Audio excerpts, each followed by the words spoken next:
you're looking to get a US visa from Canada fast, this video is for you.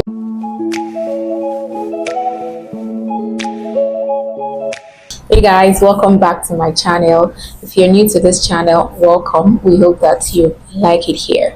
In today's video, I'm going to be sharing some tips on how to get a US visa from Canada fast. There's been a huge wait. When I say a huge wait on scheduling an appointment for the visa interview in Canada, and I think worldwide lately. And I'm just going to be sharing some tips on how to go around that long wait.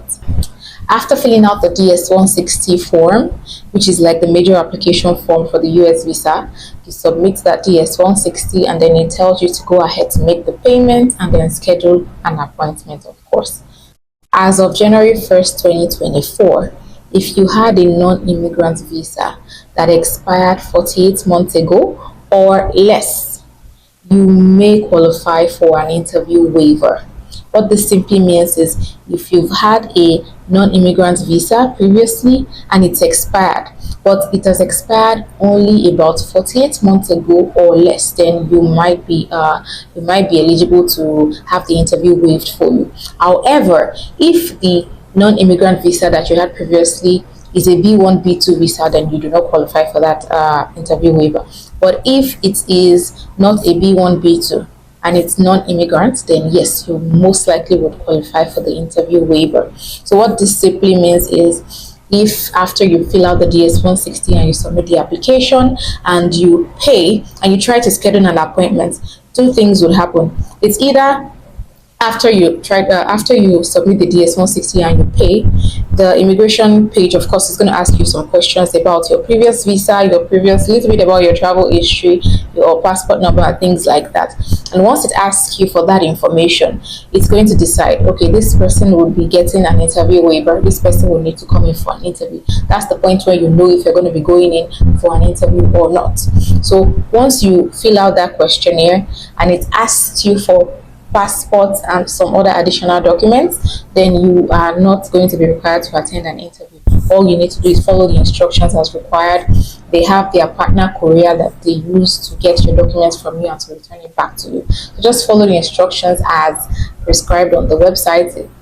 Things to print out, documents to include, and please do not include any documents that is not requested of you, because this might delay unnecessarily your application. So please do not put in anything like bank statements if it's not asking of you.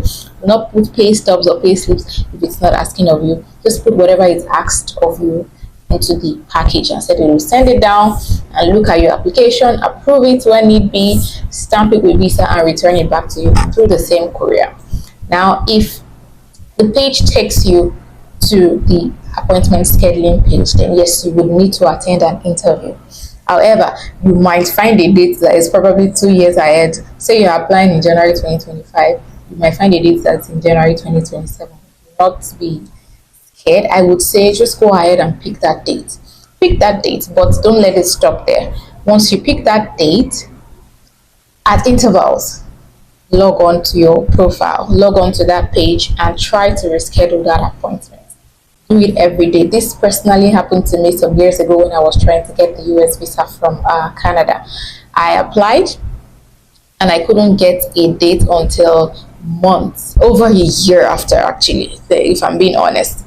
I had applied in October of, I think, 2020 or 2021, and I did not get a date until November of the following year. So what I did was I picked that date, but I kept logging on every day to check to see if I would find an earlier date, and I was able to move myself up from November to July, from July to April, and I was able to get a favorable date.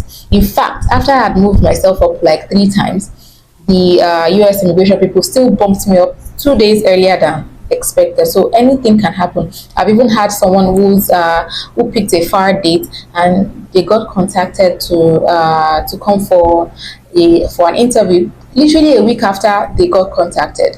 So I mean, they just asked if the person was available to attend an interview for the visa, and they were like, yeah, and they went for the visa interview and they got the visa.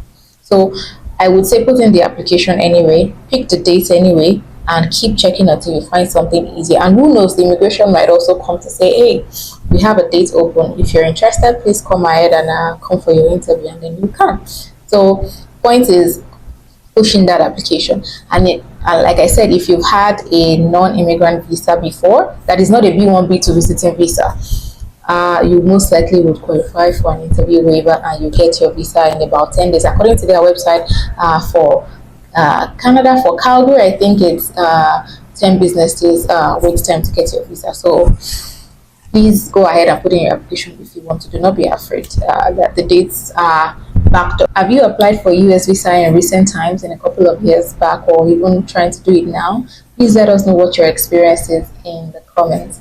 And guys, let me know if I should do a video about how to properly fill a DS 160 US visa application form, and I'll be reading the comments. I'll be happy to do that. That's it for today's video.